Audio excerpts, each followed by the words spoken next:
Le décor est toujours aussi surprenant. Entre vent, soleil et océan, l'île de Lanzarote est le théâtre d'une épreuve dont la renommée n'est plus à faire. L'Ironman des Canaries fêtait il y a quelques jours sa 26e édition, direction donc l'archipel espagnol, planté au large des côtes marocaines et en compagnie, c'est une première, de Gwenaël Houlière. Bonjour Gwenaël. Oui, bonjour Vincent. C'est sympa cette visite.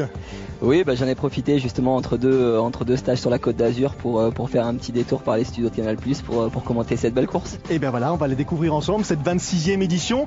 Une épreuve qui, comme je le disais, est très connue, très redoutée aussi. C'est une épreuve que vous n'avez jamais courue. Est-ce que c'est un sujet qui vous tente ? Oui, forcément. C'est une course justement avec un profil qui me tente vraiment parce qu'on a du dénivelé. C'est une course qui est difficile.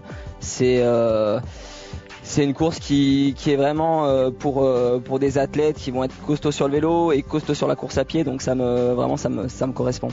Une des épreuves les plus anciennes du circuit international, parce que à part Hawaï, je pense que c'était l'épreuve qui effectivement a vu le jour quelques années après. Le format, vous le connaissez, 3 km 8 de natation, 180 km à vélo, un vélo assez compliqué avec 2500 mètres et un peu plus de dénivelé, du vent, de la chaleur, on y reviendra bien sûr, et un marathon sous le soleil pour en terminer. Beau programme. Oui, c'est sûr. En plus, ça va être les premières chaleurs. En France, là, il commence tout juste à vraiment faire chaud. Donc, il peut y avoir vraiment des gros... Des grosses surprises et des gros coups durs. Voilà, tout à fait. 1600 inscrits au départ de cette épreuve. Alors, c'est quasiment ce qui se produit chaque année depuis un certain temps. On n'a pas effectivement envie de venir à Lanzarote si on ne l'a pas préparé. C'est un voyage, c'est un déplacement et puis surtout, encore une fois, c'est un exercice physique assez compliqué. Donc, pas mal de pros. C'est un rendez-vous majeur de la saison pour les professionnels, qu'il s'agisse des hommes et des femmes. C'est aussi un rendez-vous majeur, non pas de la saison, mais parfois d'une vie pour les amateurs qui se sont préparés sur différentes distances avant de s'élancer une bonne fois pour toutes sur ce format. Et c'est le cas de cette femme avec le dossard 519 qui, après avoir, je dirais presque ruminé pendant une dizaine d'années, a décidé de franchir, en l'occurrence le Rubicon, de faire le pas en quelque sorte et de s'engager. Et elle nous dit qu'elle ne le regrette pas parce que elle était déjà venue ici, mais elle n'avait jamais couru. Elle s'appelle bien sûr Sharon McCannon et elle a la particularité, Sharon, d'être une triathlète, je dirais, expérimentée, mais d'être aussi l'épouse de celui qui commente le circuit Ironman depuis des années et qui, à l'occasion de ses déplacements, l'a sans doute un tout petit peu influencé dans sa manière de concevoir le tourisme sportif. Je parle bien sûr de Kevin McCannon. Et il nous dit que lui, il a découvert l'île de Lanzarote, c'était en 1998, quand ils ont commencé bien sûr à installer les moyens techniques et audiovisuels pour retransmettre cette épreuve, et qu'il fait, je pense, partie de ceux qui estiment que l'île de Lanzarote et l'Ironman du même nom proposent justement une épreuve suffisamment atypique pour qu'elle attire l'attention, mais qu'elle représente ce qu'ils appellent, eux, dans leur langage, un challenge. C'est ce dont on parlait il y a quelques instants, Gwenaël, on ne peut pas venir ici à Lanzarote sans avoir véritablement préparé le sujet. Oui, c'est sûr, c'est une course qui se prépare, parce qu'en général déjà c'est une course qui fait peur quand même, la course de Lanzarote. Il y a beaucoup de vent, on a vraiment du dénivelé, donc c'est une course qui se prépare des mois, voire des années à l'avance. Et lui parle bien sûr des décors. Il parle des conditions de course, il parle de cette identité, il parle d'une course unique et que tous les éléments, c'est ce qu'il dit et c'est ce sur quoi il insiste, tous les éléments sont réunis pour justement proposer une épreuve atypique et une épreuve, quand on est triathlète, on a envie d'aller poser à un moment donné ses roues à Lanzarote. Oui, c'est sûr, moi c'est une des premières courses dont j'ai entendu parler lorsque j'ai commencé le triathlon. Et c'est vrai que pour en avoir parlé déjà même avec Hervé Faure qu'il a déjà fait plusieurs fois, c'est vraiment un triathlon qui donne envie et en même temps qui fait un petit peu peur, donc à suivre. Et surtout qu'il y a des clients, notamment celui-ci, vous le connaissez, Victor Del Corral, qui avait remporté l'épreuve ici, c'était en 2012. Il aura comme adversaire un autre athlète qui connaît bien l'épreuve pour l'avoir remporté 2 années plus tard. C'est Romain Guillaume qui a commencé sa saison assez tôt et qui a fait de belles performances. Lucy Goosage, vainqueur en 2014, l'anglaise est là aussi, Dr Goosage. Il y a Alessandro De Gasperi, que vous connaissez bien, Gwenaël, qui a remporté l'épreuve en 2015. Donc ces vainqueurs-là ont tendance à prendre l'habitude de revenir. Tine Holst n'est jamais montée sur la plus haute marche du podium, mais elle a pris la 2e place l'année dernière. Athlète danoise à surveiller. Et Jesse Thomas, l'américain, qui en dépit de, je dirais presque son manque d'expérience sur ce format XL, sur ce format Ironman, est quand même le tenant du titre. Quelques noms qui donnent un tout petit peu le caractère, je dirais, ambitieux de l'épreuve. Oui, ça annonce une belle bataille aujourd'hui, avec des très gros rouleurs et aussi des triathlètes qui présentent aussi un profil de gros coureurs comme un De Gasperi, comme un Bart Ernst. Donc il va falloir essayer de distancer un maximum à vélo. Bien sûr, Bart Ernst, on n'a pas vu là, mais qu'on aperçoit sur la gauche avec le bonnet jaune là en l'occurrence devant nous et sa marque BMC sur l'épaule. Alors parmi les athlètes pro masculins, bien sûr, donc Bart Ernst, à noter la présence de Français, Cyril Viennot, Cédric Lassonde, Trevor Delso. Et d'autres athlètes, un athlète espagnol que vous connaissez bien, Pero Alfaro aussi, donc des athlètes qui viennent ici parce qu'ils savent qu'ils ont une capacité à performer. Oui, tout à fait. On a quelques Français qu'on a l'habitude de voir dans les top 10, comme Cédric Lassonde, Trevor Delso, et puis quelques autres athlètes là, comme Pero Alfaro, avec qui j'ai pu courir quand j'ai commencé le triathlon, qui ont des résultats un peu plus irréguliers et on va voir aujourd'hui qu'est-ce qu'ils vont nous produire. Allez, Playa Grande, et le départ est donné par son Altesse Sérénissime Alexandra de Grèce, en l'occurrence la présidente honoraire de l'épreuve et fan de triathlon. 1600 inscrits et pas de rolling start. On a presque oublié à quoi ressemblait un départ sur format Ironman quand tout le monde part en même temps. C'est vrai que c'est magique un départ comme celui-ci. C'est aussi, je trouve, ce qui donne toute la beauté aussi du triathlon, de partir tous ensemble avec les professionnels, les amateurs. On en voit plus beaucoup aujourd'hui. Alors, Puerto del Carmen, c'est le lieu de départ, ce sera aussi le lieu de l'arrivée. Entre-temps, il y aura eu la natation, il y aura eu ce parcours vélo qui est terrible parce que même si, encore une fois, 2550 mètres de dénivelé, ça peut paraître relativement accessible quand on parle d'épreuves comme Embrun ou comme d'autres épreuves. Mais là, il faut ajouter non seulement le soleil parce que les températures sont vite très élevées et ce vent permanent qui vous tape dans le guidon pendant une bonne partie du parcours et qui vous juge jusqu'à justement mettre votre marathon parfois un petit peu en danger. Pour l'instant, on va profiter des conditions de glisse, car il s'agit de glisse, Gwenaël. Une eau, je dirais, agréable, température assez douce, translucide, mais il faut produire son effort dès le départ quand on est pro. Oui, tout à fait. Surtout en plus avec un départ comme celui-ci, il faut essayer de s'extraire le plus vite, on va dire, de cette masse. Et donc c'est dans les 400 premiers mètres qu'il va falloir produire un effort plus important. Et donc là, on a quand même quelques gros nageurs aux avant-postes comme Pero Alfaro, Carlos Lopez Diaz aussi, l'espagnol. Stéphane Bellis est là aussi, il connaît bien l'île, il y réside bien sûr. Il y a Romain Guillaume avec le bonnet couleur argent là qui est coincé au milieu. Et le bonnet bleu là, que vous voyez en plein milieu de l'écran, c'est Lucy Charles. On n'en a pas parlé, Lucy Charles, jeune athlète britannique de 23 printemps seulement, ancienne nageuse, et c'est pour ça qu'elle est en train de se frotter entre guillemets aux meilleurs nageurs, et elle est largement devant la concurrence. Oui, c'est sûr. Là, en plus, chez les féminines, je pense qu'elle va creuser vraiment un écart dès la natation si elle arrive à garder ce groupe de tête. Alors justement, on va en profiter pour rebondir ou du moins développer un tout petit peu la présence des athlètes féminine présente. On a vu donc Lucy Charles, Corinne Abraham, britannique aussi, un peu plus âgée et surtout très expérimentée avec une course à pied redoutable. Lucy Goussedge, on l'a vu. Des Françaises, Jeanne Collonges, Camille Deligny et puis une Espagnole, on la voit justement à l'écran, Saleta Castro, qui a couru à plusieurs reprises cet Ironman de Lanzarote.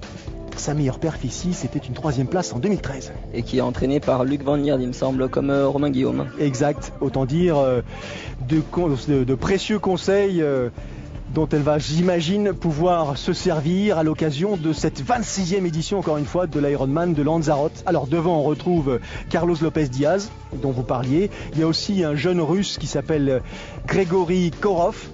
Stéphane Bellis dans les pieds en 3e position, Pero Alfaro, et un peu plus loin avec le bonnet bleu, il y a Lucy Charles, la première de ces dames qui déjà a creusé un bel écart avec sa concurrence.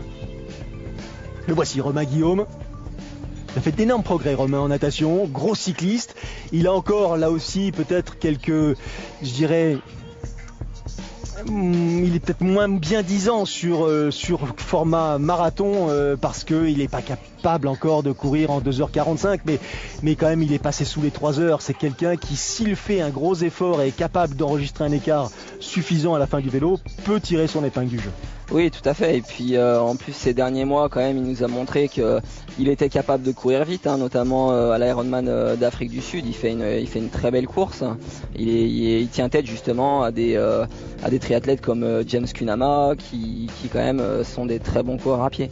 Il a remporté l'Half Ironman d'Afrique du Sud cette année, Romain Guillaume, et lui qui est présent sur l'île depuis un certain temps déjà, en a profité pour s'imposer sur le Volcano Triathlon, qui est un triathlon de format plus court, hein, format olympique, mais il fait partie de ces athlètes qui apprécient justement cette île de Lanzarote et en profitent pour justement s'y installer plusieurs semaines avant l'épreuve, pour repérer, pour s'acclimater. Ça compte, cette acclimatation. Oui, c'est sûr, ça compte énormément, hein. Déjà, rien que déjà de s'habituer au vent, c'est déjà important. Et puis, pour lui, je pense que pour un athlète comme Romain qui vise essentiellement Kona, c'est quand même des conditions idéales pour s'entraîner, parce que voilà, à Kona, on retrouve aussi le vent, cette chaleur. Donc c'est de très bonnes conditions pour préparer une course comme celle-ci. On parle de chaleur, on parlait de température, mais moi je vous parle de chaleur humaine ici. Regardez le nombre de spectateurs présents sur cette plage de Playa Grande à Puerto del Carmen. Mais il faut dire que Lanzarote et les Canaries, c'est une terre de triathlon depuis maintenant 26 ans. Il y a certes cette épreuve Ironman, mais il y a un Alpha Ironman, il y a différentes courses sur d'autres îles aussi, donc c'est vraiment une destination, et pour cause, on est au large des côtes africaines, donc la latitude elle est favorable à des températures qui sont assez douces pendant l'hiver et aux premiers jours du printemps. C'est normal que donc il y ait cette clientèle qui viennent en permanence profiter de ces conditions de course, et fatalement la clientèle attire la curiosité, attire le touriste, et tous ceux qui résident sur l'île soutiennent cette manière de consommer leur île. Oui, tout à fait. Et puis pour les triathlètes européens, ça reste quand même une destination qui est facile d'accès. On n'est pas très loin, on est à 5 heures de France, donc forcément, en plus en début de saison, on a envie de courir, on a de la motivation, donc c'est une destination qui donne envie. Pour l'instant, c'est inchangé pour ce qui concerne le classement en tête de course. Carlos Lopez Diaz est toujours le premier de ces messieurs, et la première de ces dames, c'est elle, Lucie Charles, qu'on va apprendre à découvrir. 23 ans seulement, je vous disais, jeune athlète qui en est qu'à sa deuxième, expérience sur distance Ironman. Autant dire qu'elle a encore pas mal de choses à apprendre, mais elle a au moins l'humilité de le reconnaître. Pour l'instant, elle va se servir des atouts qui sont les siens, c'est-à-dire une natation monumentale, tonitruante, capable de faire effectivement des écarts énormissimes. Et puis, à vélo, elle n'est pas complètement non plus, à côté de la plaque. Donc, si elle arrive à additionner ses compétences en natation à vélo, elle peut éventuellement avoir une course à pied, je dirais pas confortable, mais une course à pied qu'elle pourra gérer sans trop s'inquiéter des concurrentes qui pourraient venir la titiller. Lucie Charles, qui a, juste pour vous indiquer la qualité des entraînements auxquels elle participe, a l'habitude dans ses entraînements, j'exagère en disant elle a l'habitude, de répéter 100 fois 100 mètres quand elle prépare les courses, avec un temps d'1 minute 30 par 100 mètres. C'est pour vous dire à quel point elle est capable d'endurer les charges et les efforts. C'est pas surprenant dans ces conditions, Gwenaëlle, qu'on la retrouve aux avant-postes et qu'elle se mêle en l'occurrence aux meilleurs messieurs. Oui, c'est sûr, je pense quand on fait des entraînements comme celui-ci, forcément on est capable de creuser les écarts dans l'eau. Après, ça me rappelle notamment d'ailleurs un certain triathlète français, Benjamin Sanson, qui était adepte de ce genre de séance. Et Benjamin Sanson, qui est l'organisateur du Frenchman, qui s'est tenu il y a quelques jours sur la côte aquitaine, et qu'on salue bien sûr. Et elle a décidé de venir ici, Lucie Charles, parce que elle avait repéré au sein du club La Santa, qui est en l'occurrence, le club hôte de cette épreuve, le fameux Hall of Fame, où figurent les noms des différents vainqueurs. Elle avait bien l'intention de voir un jour figurer son nom. On verra ce que nous racontera la journée. Pour l'instant, sortie de l'eau, et c'est lui, le premier de ces messieurs, 46-58. Georgi Korov, jeune athlète, 23 ans. Est-ce que c'est un espoir ou pas? On verra à suivre. Stéphane Bellis, il n'a pas tout à fait le même âge, mais lui, il a aussi une certaine facilité en natation. C'est suivi de Pero Alfaro d'ailleurs. Pero Alfaro derrière. Et puis déjà un petit écart avec Romain Guillaume et puis Lucie Charles qu'on a vu qui est sorti en 47 minutes 06, tandis que le premier des messieurs est sorti en 46-58. C'est pas mal. Hein. Oui, c'est une natation très rapide. Et là, on a pris les petites affaires, on s'est changé, on dépose le sac, plus ou moins de manière athlétique ou agressive. On va récupérer sa monture et s'élancer pour les 180 km. On a toujours l'impression lorsqu'on voit cette scène, Gwenaël, que là, les quelques secondes qu'on peut gagner ou perdre risquent de déterminer, je dirais, la fin de l'histoire. Alors que c'est pas tout à fait le cas. Oui, et puis surtout comme une course sur celle-ci, vraiment, c'est vraiment un effort individuel. Hein. Là, on peut pas se baser par rapport à une autre personne. Là, c'est vraiment un effort qu'il va falloir faire seul pour justement derrière pouvoir faire la meilleure course à pied possible. On a vu Romain Guillaume en 48-29, il est sorti de l'eau. Et puis c'est parti donc pour ce parcours cycliste. Le voici Romain avec un casque dernier volet, dernière en l'occurrence création. Son coéquipier, néanmoins adversaire, Bart Ernouts, le Belge, Jesse Thomas en jaune et noir, le tenant du titre. Alessandro De Gasperi qui est juste devant lui en rouge et blanc, l'Italien vainqueur en 2015. Donc vous avez le vainqueur 2015 et le vainqueur 2016 dans la foulée. Romain Guillaume, vainqueur 2014, est parti quelques secondes auparavant. Donc là on le sait, Romain il va falloir qu'il fasse vraiment un gros vélo parce que là avec lui quand même on a De Gasperi, Bart Ernouts qui sortent quand même pas très loin. Donc il va vraiment falloir qu'il produise son effort pour essayer de les distancer. On a vu Kate Camber.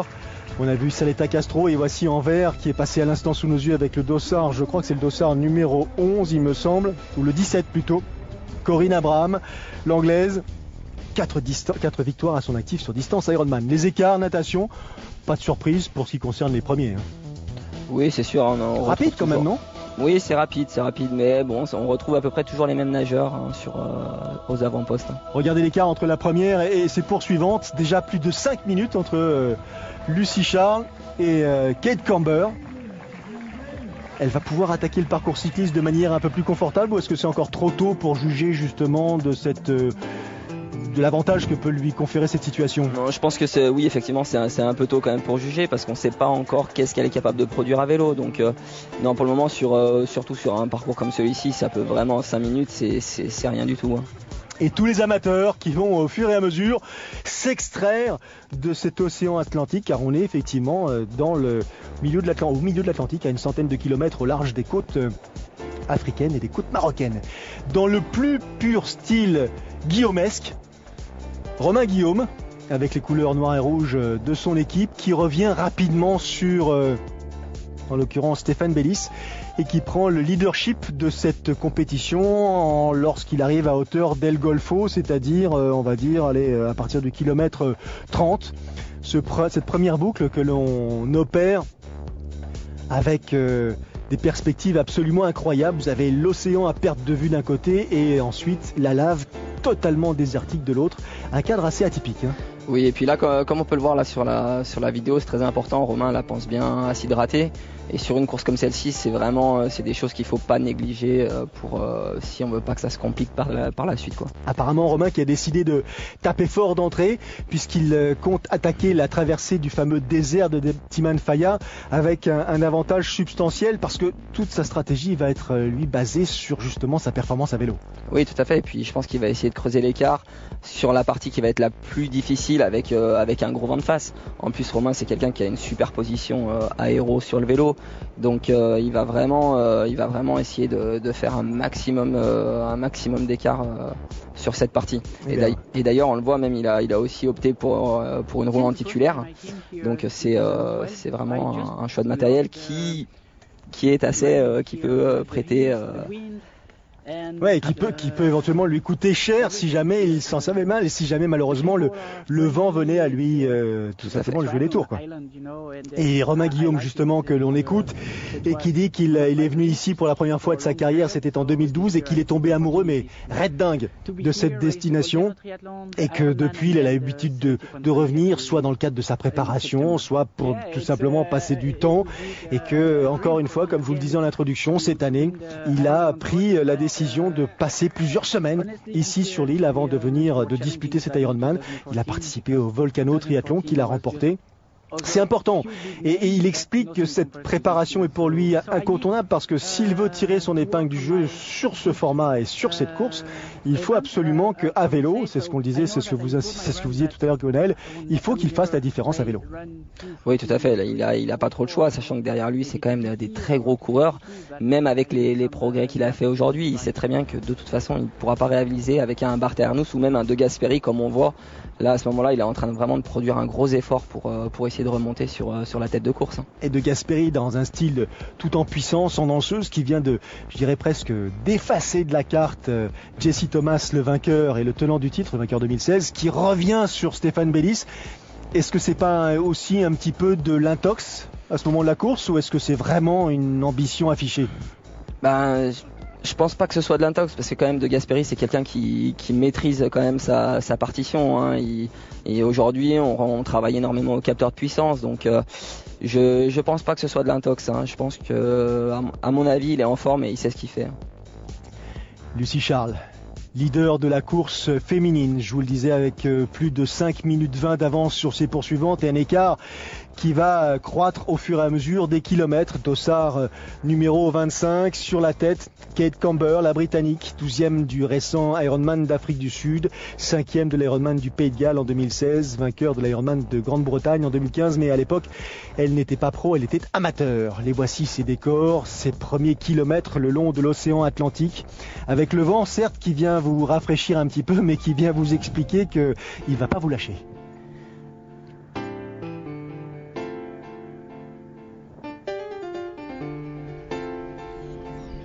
Quand on est amateur et qu'on décide de s'élancer sur une épreuve comme celle-ci, il faut avoir une certaine, je dirais, patience. Parce que cette épreuve cycliste est particulièrement longue, elle est progressive dans sa difficulté.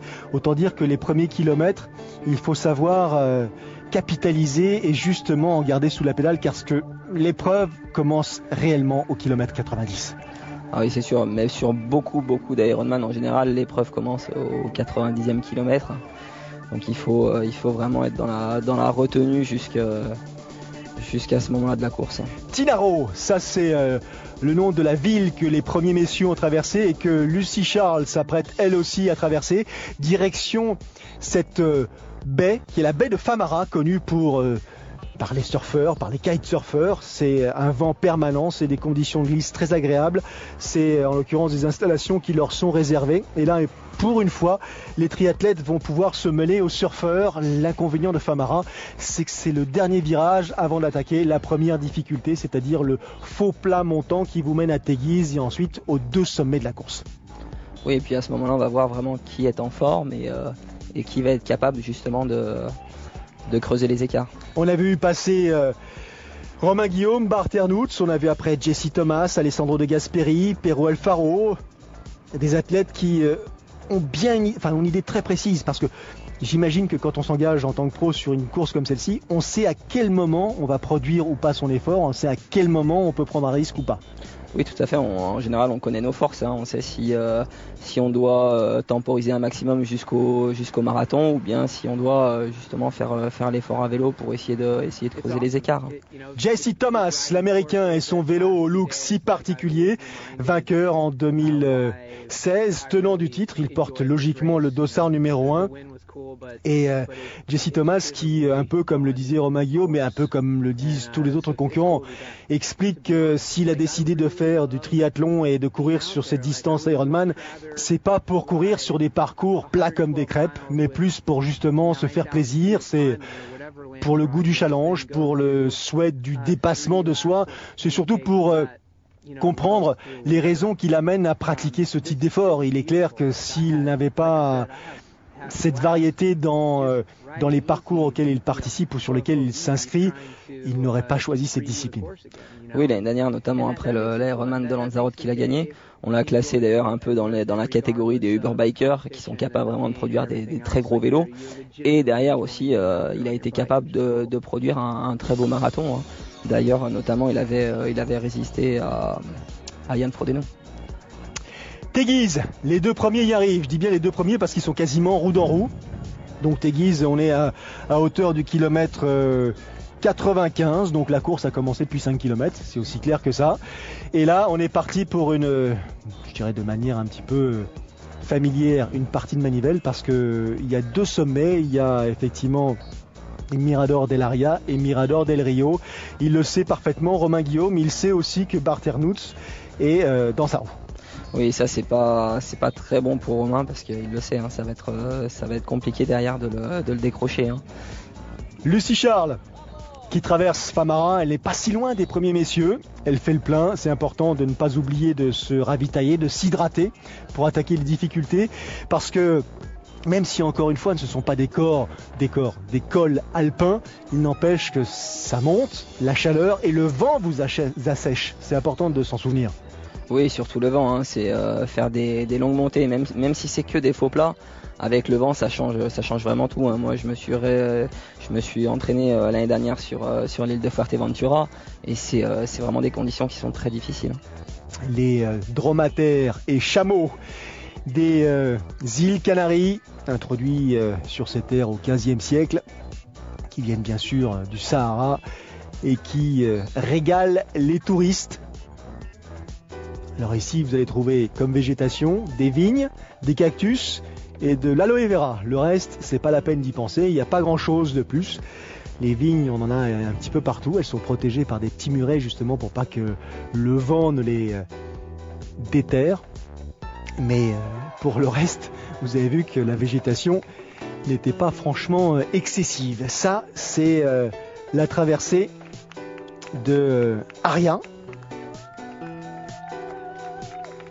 Et toujours ce public présent venu soutenir, c'est la traversée de Teguise, pardon, venu soutenir donc les compétiteurs. Kilomètre 100, la difficulté, Las Valles bien sûr, avant d'avoir ensuite Mirador del Rio en perspective. Il y aura eu entre-temps la descente sur Aria.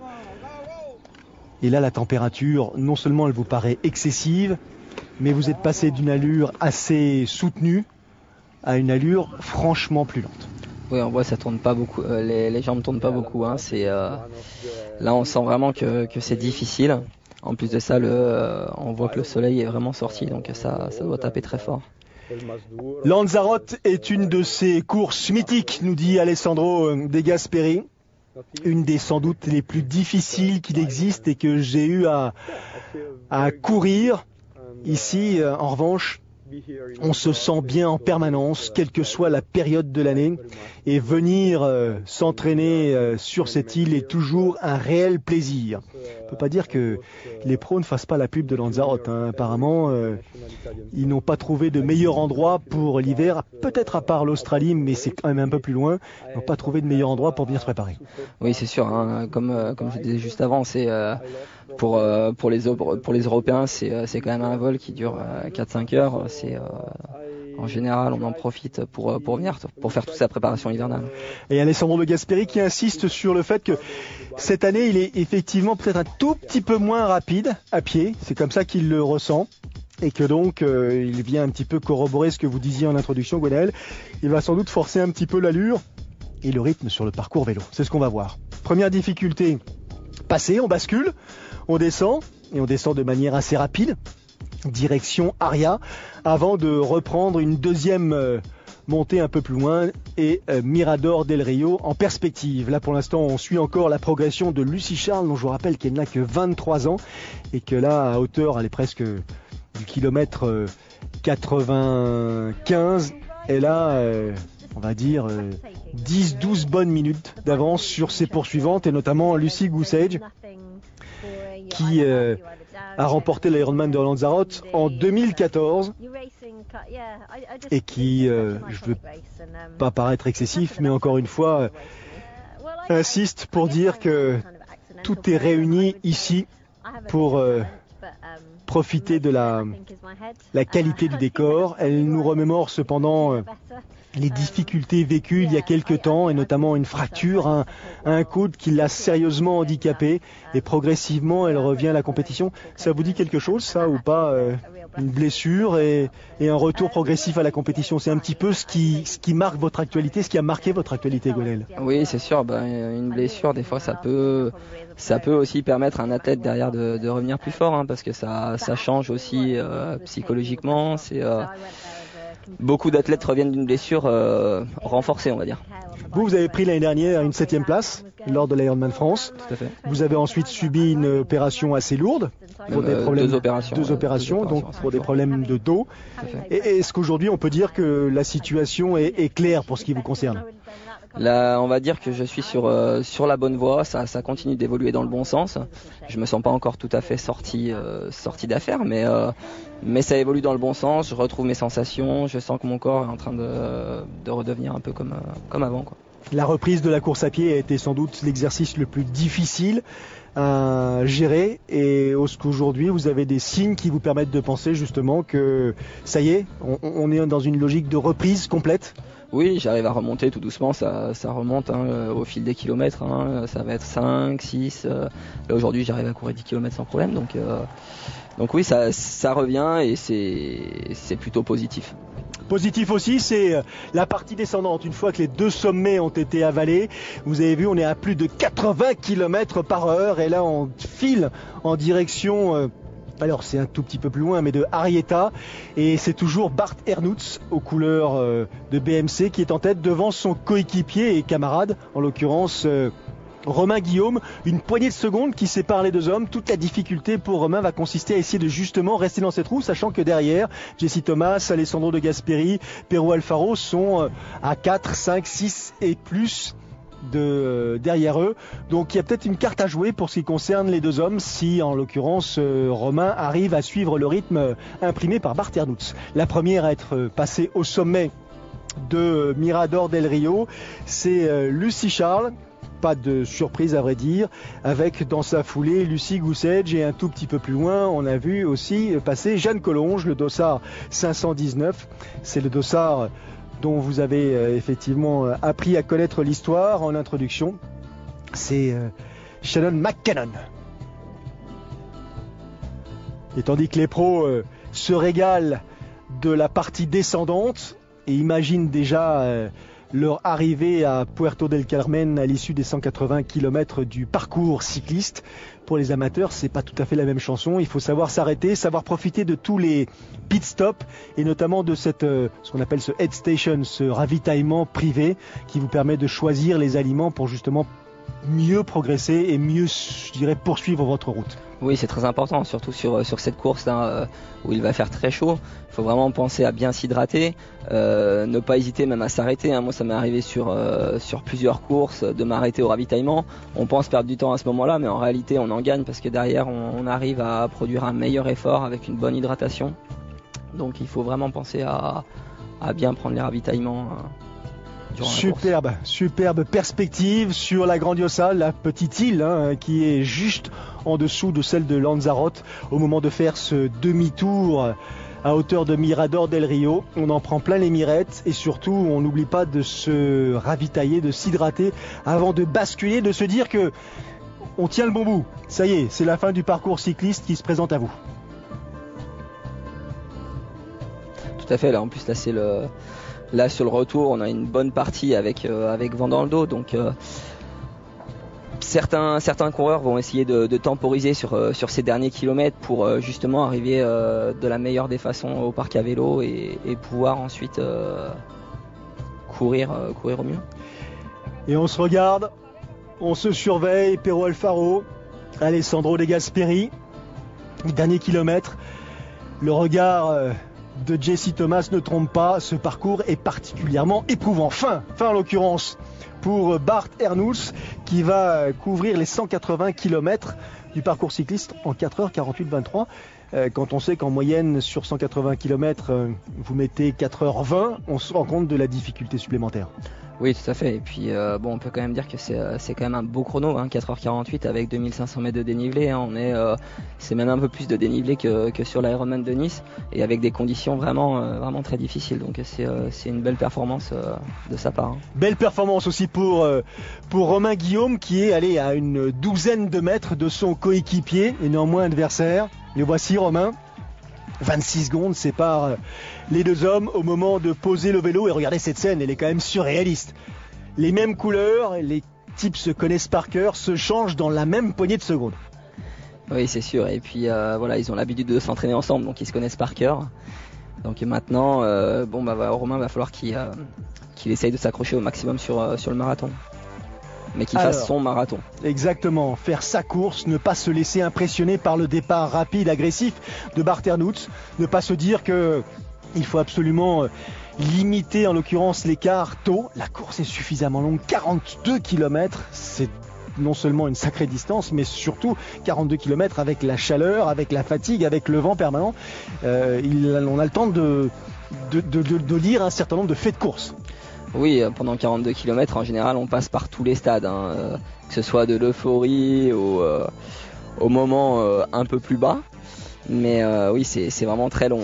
Regardez Jesse Thomas, lui il est tellement fatigué qu'il a dû faire demi-tour. Il comptait 7 minutes de retard sur Barternouts au moment de s'élancer sur le parcours pédestre. Il avait juste oublié de prendre ses lunettes, donc machine arrière. On a vu Alessandro De Gasperi, on avait aussi Cyril Viennot, qui ne va pas connaître une fin de course très favorable. Et là, un départ un peu plus compliqué pour Pero Alfaro. Tandis que lui, Alessandro De Gasperi, donne le sentiment d'être un peu plus à l'aise. Oui, tout à fait. Il est vraiment dans son style de course, où ça va être un style après assez agressif en course à pied. En général, il remonte, il fait des très très belles remontées sur les marathons. Les premiers messieurs l'ont terminé avec le parcours cycliste. Les premières dames ne sont pas encore tout à fait arrivées. Les amateurs ont largement encore le temps de profiter des décors. Regardez cette variété en dépit encore une fois de l'absence de végétation. Vous avez, il faut le savoir en profiter, c'est aussi une occasion de pouvoir rompre un peu avec cette lassitude, avec cette impression de fatigue extrême. Profitez de ce que vous voyez, de ce qui est autour de vous, histoire de vous donner justement les forces, les ressources nécessaires pour aller jusqu'au bout de votre aventure. Lucy Goosage qui fait le yo-yo avec Jeanne Collonges et qui là, sur la fin du parcours cycliste, reprend la française. Tandis que Lucie Charles en a terminé avec son parcours vélo, 5h23 minutes et 29 secondes pour la jeune athlète britannique qui part aussi vite à pied qu'elle a démarré en natation. On sait aujourd'hui qu'elle est capable de nager et aussi de rouler. Lucie Charles, elle fait un temps vélo de 5h29,44, mais la différence c'est qu'elle pose le vélo à plus de 20 minutes. Derrière Lucy Goosage, pose le vélo à plus de 20 minutes derrière Lucie Charles en compagnie de Jeanne Collonges. Première apparition de la part de la Française ici à Lanzarote, qui affiche de belles ambitions cette année. Jeanne Collonges, 8e du récent Ironman d'Afrique du Sud au mois de mars, 7e du challenge Aix-en-Provence, et vainqueur bien sûr du Natureman l'année dernière, double vainqueur de l'Ambraman. Oui, Corinne Abraham. On la voit de plus en plus sur le circuit Ironman, donc on aura peut-être la chance d'avoir une Française cette année à Kona. Et oui, pourquoi pas.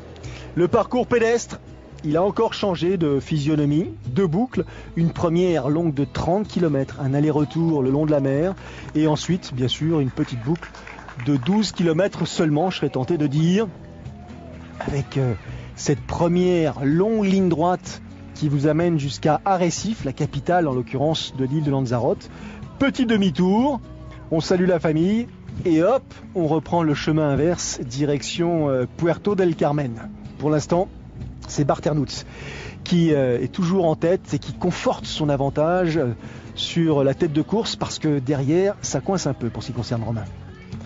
Oui, ça coince, mais bon, après, c'est vrai que il s'arrête sur un ravitaillement. Mais derrière, des fois, c'est pour mieux repartir. Donc, il faut savoir être à l'écoute de son corps et s'arrêter si on a besoin pour bien se ravitailler. Jesse Thomas, vainqueur de l'édition précédente, en 3e position. Et Romain qui redémarre, comme vous le disiez à l'instant, Gwenaël, qui a profité de ce stop pour se rafraîchir, peut-être quelques petits problèmes gastriques, petit problème de digestion, c'est aussi un adversaire, hein. Il faut savoir le gérer, ce sont des courses de plus de 8 heures et il peut y avoir quelques petits pépins parfois. Oui, c'est assez compliqué, hein, l'alimentation sur un Ironman, parce que on passe par des phases aussi où des fois le corps n'accepte plus les sucres, tous ces gels. Donc là, ça devient vraiment compliqué quand on n'arrive plus à s'alimenter. Et puis il suffit d'avoir, si l'eau a été trop fraîche avec la chaleur, ça peut vraiment, ça peut changer en quelques kilomètres. Fin du premier tour de la grande boucle, en l'occurrence de la part de Bart Ernouts. Il vient de couvrir les 30 premiers kilomètres. On avait vu au préalable le dépassement de Alessandro De Gasperi sur Jesse Thomas. Et derrière, ça a l'air d'aller un tout petit peu mieux, hein, pour Perro Alfaro qui reprend Romain Guillaume, qui lui va pas beaucoup mieux apparemment. Oui, ça a l'air d'être très compliqué là pour Romain. Il essaye quand même de s'accrocher, hein. C'est compliqué avec cette chaleur. Regardez la quantité d'eau fraîche que se met sur le visage, sur la tête espagnole. Et Jesse Thomas, lui qui court carrément avec une gourde dans la main. La température là au soleil dépasse largement les 30 degrés. On est effectivement dans un milieu assez urbain. Alors si c'est vrai qu'il y a un tout petit peu de vent, il n'empêche que le sol est particulièrement chaud et renvoie bien sûr cette température. Ça devient pénible. Pas pour Corinne Abraham, l'athlète britannique, qui a posé le vélo loin derrière la tête de course. Concernant Abraham, elle avait 25 minutes de retard sur Lucie Charles au moment d'attaquer le parcours pédestre, mais qui là, à la faveur des 15 premiers kilomètres, est revenu sur Jeanne Collonges et revient sous nos yeux sur Lucie Gousset. Ça veut dire que Lucie Charles est en tête devant désormais Corinne Abraham. Oui, et puis on la sent vraiment à l'aise dans sa foulée. On la sent facile, quoi. Elle a même pris la liberté de s'écarter légèrement pour ensuite revenir prendre la ligne la plus courte. C'est assez rare de voir ça d'ailleurs. Oui, c'est sûr. Là, ça trompe pas en général, ces signes. Très puissante. Elle a un passé commun avec le vôtre, ancienne judokate. Ah, tiens, on n'en voit pas souvent, hein, des judokas dans le triathlon. Le retour sur Puerto del Carmen pour Lucie Gousset, désormais en 3e position. La Française Jeanne Collonges est en 4e position. Et derrière, preuve de patience, savourer les encouragements, les preuves de soutien, le public, les enfants. Se dire qu'on a fait le choix de venir ici sur cette île, que ça correspond à plusieurs mois, plusieurs années de préparation et qu'il n'est pas question donc de passer à côté de cette opportunité qu'on s'est créée. Donc effectivement, ce sera une longue journée. Effectivement, on souffrira, mais ça, on s'y attendait. Il faut trouver le bon côté des choses et justement profiter au bout de cette aventure. Fin de parcours pour ce qui concerne Bart Ernouts. Ça y est, il peut commencer à shake it hands, comme on dit, et profiter de ces derniers hectomètres. C'est une nouvelle victoire pour le jeune athlète belge qui avait remporté tout simplement l'Ironman France. C'était en 2014. Oui, et qui avait fait notamment aussi le meilleur, qui a encore le record d'ailleurs sur l'Ironman France avec un 2h38 sur le marathon, il me semble. Belle performance et victoire donc pour Bart Ernouts sur cette édition 2017 de l'Ironman Lanzarote, accueilli par Kenneth Kask, le patron, le créateur, je dirais presque l'homme qui a donné à Lanzarote ses lettres de noblesse sur le plan sportif. 8h34 minutes et 13 secondes pour Bart Ernouts, et Alessandro De Gasperi prend la 2e place en 8h43 minutes et 23 secondes, c'est-à-dire 9 minutes plus tard, 3e position, la dernière place vacante sur le podium pour Jesse Thomas, l'américain et tenant du titre, 8h49.02. La 4e place, très belle course de la part de Perro Alfaro qui a vraiment résisté.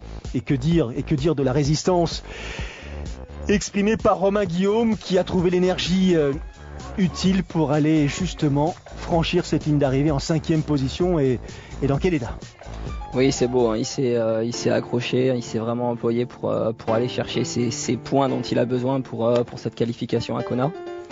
Marathon couru en 2h48.28 de la part de Bart Ernouts. Alessandro De Gasperi lui a couru en 2h47.39. Oui, c'est déjà des beaux temps, surtout sur des parcours comme celui de Lanzarote, qui laisse beaucoup de traces sur le vélo. Martin Lutz qui analyse rapidement sa course, dit qu'il avait effectivement plutôt sensation ou le sentiment d'avoir une natation assez confortable. Il n'avait pas non plus à craindre particulièrement pour sa natation, il est plutôt assez à l'aise dans ce domaine. Maintenant, mine de rien, la plus difficile des épreuves de la journée, c'était forcément le parcours pédestre, donc il fallait essayer de faire un bon vélo pour se mettre dans les meilleures conditions et envisager justement ce marathon de manière ambitieuse. Mais que même si on fait des plans sur la comète, on sait forcément qu'ici à Lanzarote, on passe par des hauts et on passe par des très bas. Il faut en être conscient. Il faut surtout se donner les moyens de pouvoir rebondir, de ne pas se laisser emporter justement par ces moments, je dirais, de difficultés réelles. Mais le fait d'en être conscient, c'est déjà faire preuve justement d'une gestion intelligente de sa course. Lucie Charles, elle a dominé la course de bout en bout. C'est incroyable. Oui, c'est sûr qu'aujourd'hui, elle n'a pas eu vraiment de concurrente pour rivaliser. Hein. C'était incroyable. Elle a creusé des écarts impressionnants, que ce soit en natation et sur le vélo. Elle avait pris la 3e place ici même l'an passé. Elle a remporté cette édition 2017. Incroyable, Lucie Charles. Elle est pro depuis l'an passé et elle a couru le marathon en 3 heures, 18 minutes et 35 secondes. Ça veut dire qu'en plus, j'ai pas eu le sentiment qu'elle est réellement forcée. Elle s'est servie vraiment de l'écart qu'elle avait enregistré pendant le vélo. Oui, et puis je pense que comme c'est une athlète jeune, elle a quand même une belle marge de progression sur le marathon. En revanche, pour ce qui concerne Corinne Abraham, elle a couvert les 42 km en 3 heures, 3 minutes et 53 secondes. Elle a forcé. Oui, c'est un très beau temps chez les féminines sur cette course. 9h35, 40 pour Lucie Charles, 9h44, 29 pour Corinne Abraham et 9h50, 22 pour Lucie Goussedge en 3e position. Et c'est Jeanne Collonges qui va prendre la 4e place. Regardez comme elle est heureuse. Alors on dit souvent que la 4e place n'est pas la plus ambitieuse des positions, mais quelle satisfaction exprimée par l'athlète française. Absolument satisfaite de sa course. Elle aussi, Saletta Castro, satisfaite de cette 5e position. Il y a une belle bagarre aussi côté féminin.